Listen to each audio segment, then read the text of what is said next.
তোমাদের সবাইকে Sana's smile education সেন্টারে স্বাগত জানিয়ে আজকের ক্লাসটি শুরু করছি। আজকে তোমাদের সঙ্গে আলোচনা করব তোমরা যারা নবম শ্রেণীর দ্বিতীয় পর্যায়ক্রমিক মূল্যায়ন পরীক্ষা দেবে, তোমাদের জন্য রায় ও মার্টিন প্রশ্নবিচিত্র থেকে আজকে সমাধান করে দেখাবো নবম শ্রেণীর ইতিহাস বিষয় মডেল নাম্বার 4 অর্থাৎ 4 নম্বর স্কুলের যে সমস্ত ছোট ও বড় প্রশ্নগুলি আছে তার সমস্ত প্রশ্নের উত্তরের সমাধান করে দেখাবো। চলো দেরি না করে মূল বিষয়ে যাওয়া যাক। আর তোমাদের আগের ভিডিওতে আমরা সাজেশন দেওয়া আছে সমস্ত বিষয়, তোমরা যারা এখনো দেখোনি আমাদের প্লেলিস্টে গেলে সাজেশন পেয়ে যাবে। কি আছে দেখো, একে সঠিক উত্তরটি বেছে নিয়ে লেখো। এক জায়গায় আছে ভিয়েনা বন্দোবস্তকে একটি ন্যায়সঙ্গত ও রাষ্ট্রনীতিমূলক ব্যবস্থা বলেছেন। সঠিক উত্তর হবে ডেভিড টমসন, অপশন এ। দুই জায়গায় দেখো রিসর্জিমেন্টো পত্রিকার সম্পাদক ছিলেন। সঠিক উত্তর হবে ক্যাভোর, অপশন সি। তিনি দেখো দ্বিতীয় আলেকজান্ডার ভূমিদাস প্রথা উচ্ছেদের জন্য মুক্তির আইন ঘোষণা করেন 1861 খ্রিস্টাব্দের 19 ফেব্রুয়ারি, অপশন এ। চারে দেখো সেফটি ল্যাম্প আবিষ্কার করেন। সঠিক উত্তর হবে হামফ্রে ডেভি, অপশন ডি।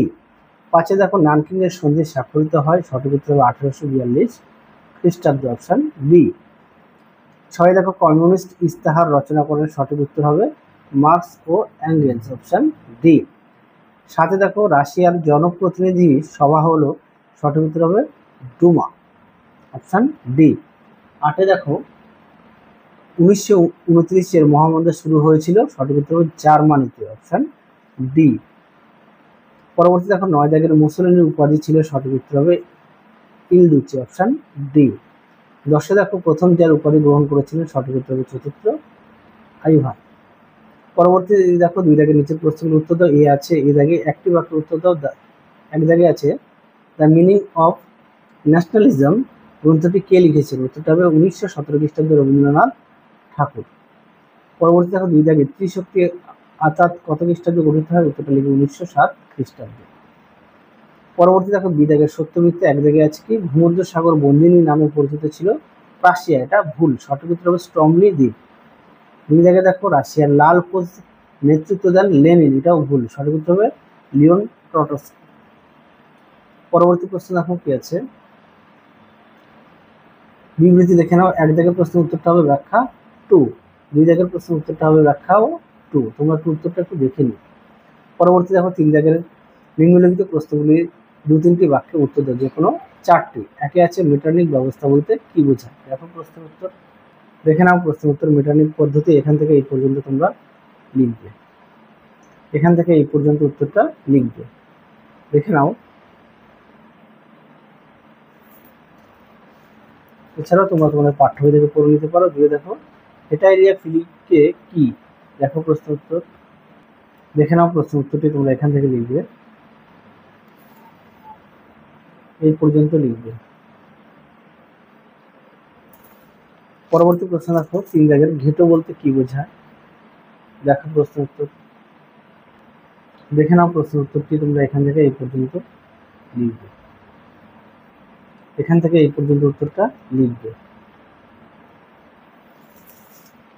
পরবর্তী প্রশ্ন দেখো 4 দাগের সেরাজেভো হত্যাকাণ্ড সম্পর্কে কি জানে। দেখো প্রশ্ন উত্তর দেখে নাও। প্রশ্নটি উত্তরটা এখান থেকে এই পর্যন্ত লিখবে, দেখে নাও। যদি বই আছে অবশ্যই বই থেকে পড়বে, যাদের বই নেই তোমরা একটু খাতায় লিখে নিয়ে পড়বে। পরবর্তী প্রশ্ন দেখো 5 দাগের 14 দফা নীতি কে কি উদ্দেশ্যে ঘোষণা করেন। দেখো প্রশ্ন উত্তরটি দেখে নাও। উত্তরটি তোমরা এখান থেকে লিখবে। উড্রো উইলসন ছিলেন আমেরিকা যুক্তরাষ্ট্রের 28তম রাষ্ট্রপতি। তিনি 1918 খ্রিস্টাব্দে 8ই জানুয়ারি বিশ্ব শান্তি প্রতিষ্ঠার উদ্দেশ্যে তার বিখ্যাত 14 দফা নীতি ঘোষণা করেন। এই পর্যন্ত উত্তরটা লিখবে। পরবর্তী প্রশ্ন দেখো 6 দাগের জাতিসংঘ কবে কি উদ্দেশ্যে গঠিত হয়। দেখো উত্তর দেখে নাও। জাতিসংঘ কখন গঠিত হয়, তারপরে দেওয়া আছে কি উদ্দেশ্যে গঠিত হয়, তাই তো। দেখে নাও জাতিসংঘ দুটি উদ্দেশ্য দেখে নাও, এখান থেকে এই পর্যন্ত লিখবে। তোমাদের আগের ভিডিওতে আমরা সাজেশন দেওয়া আছে সেকেন্ড ইউনিট টেস্টে, তোমরা যারা এখনো দেখোনি আমাদের প্লে লিস্টে গেলে সাজেশনটা পেয়ে যাবে। পরবর্তী প্রশ্ন দেখো 4 দাগের নিম্নলিখিত প্রশ্নগুলি 7-8টি বাক্যে উত্তর দাও, যে কোনো 2টি। প্রশ্ন মান হচ্ছে 4। একে আছে ইতালির ঐক্য আন্দোলনে ক্যাভোরের ভূমিকা কি রূপ ছিল। দেখো প্রশ্নের উত্তর দেখে নাও। প্রশ্ন উত্তরটি সুন্দর করে দেওয়া আছে, তোমরা অবশ্যই পয়েন্ট দিয়ে লিখবে, তাহলে দেখবে নাম্বারটা ভালো পাবে। এছাড়াও তোমরা তোমাদের পাঠ্য বই থেকে পড়ে নিতে পারো। দেখে নাও,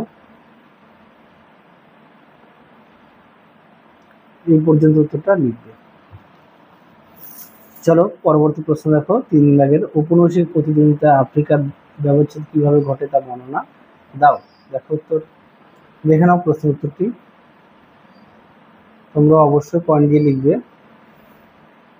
এছাড়া তোমরা তোমাদের পাঠ্য বই থেকে পড়ে নিতে পারো। পরবর্তী দেখো 3 দাগের জার্মানির হিটলারের উত্থানের পটভূমি ও ক্ষমতা দখলের বর্ণনা দাও। দেখো প্রশ্নের উত্তর, দেখে নাও প্রশ্ন উত্তরটি, সুন্দর করে দেওয়া আছে, দেখে নাও। তোমরা অবশ্যই পয়েন্ট দিয়ে লিখবে। দেখে নাও। আচ্ছা, এর ফলে জার্মানি রাশিয়া আক্রমণের ফল কি হয়েছিল এটা একটু দেখিয়ে দেবে ফলাফলটা, হ্যাঁ, তাহলে দেখবে নাম্বারটা ভালো আসবে। এই পর্যন্ত লিখবে। পরবর্তী প্রশ্ন দেখো 5 দাগের নিম্নলিখিত প্রশ্নের 15-16টি বাক্যের উত্তর দাও। একে কি আছে, ফ্রান্সে ফেব্রুয়ারি বিপ্লবের কারণগুলি লেখো, এই বিপ্লবের গুরুত্ব কি ছিল। দেখো প্রশ্ন উত্তর, দেখে নাও প্রশ্ন উত্তরটি সুন্দর করে দেওয়া আছে, দেখে নাও।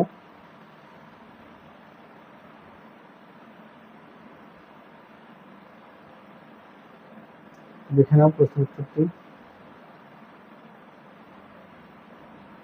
যাদের বই আছে অবশ্যই বই থেকে পড়বে, যাদের বই নেই তোমরা একটু খাতায় লিখে নিয়ে পড়বে। পরবর্তী প্রশ্ন দেখো 1 দাগের রক্ত ও লৌহ রীতি বলতে কি বোঝায়। দেখো প্রশ্ন উত্তর, আমি তাও ডিটেলসে দেখিয়ে দিলাম।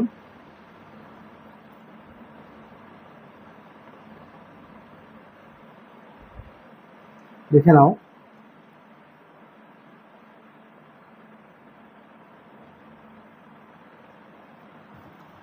আমি ডিটেলসে একটু দেখিয়ে দিলাম। হ্যাঁ, বিসমার্ক কিভাবে জার্মানির ঐক্যবদ্ধ করেন। দেখো উত্তর, দেখে নাও প্রশ্ন উত্তরটি সুন্দর করে দেওয়া আছে, দেখে নাও। তোমরা অবশ্যই পয়েন্ট দিয়ে লিখবে।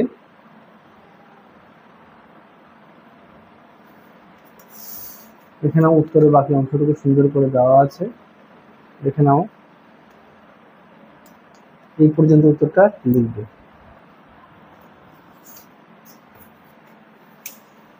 এই সেটের শেষ প্রশ্ন দেখো 3 দাগের 1917 খ্রিস্টাব্দে রুশ বিপ্লবের পটভূমি সংক্ষেপে আলোচনা করো। দেখো উত্তর, খুব গুরুত্বপূর্ণ প্রশ্ন। দেখে নাও রুশ বিপ্লবের সামাজিক, অর্থনৈতিক ও রাজনৈতিক পটভূমি সুন্দর করে দেওয়া আছে, দেখে নাও। তোমরা পয়েন্ট দিয়ে লিখবে, তাহলে নাম্বারটা ভালো আসবে। তারপরে দেখে নাও কারণটা, দেখে নাও সুন্দর করে কারণটাও দেওয়া আছে। তোমরা কারণটা আগে লিখবে, হ্যাঁ, তাহলে নাম্বারটা ভালো আসবে। তোমার দেখাতে একটু মিস্টেক হয়েছে, কারণটা আগে দেখাবে।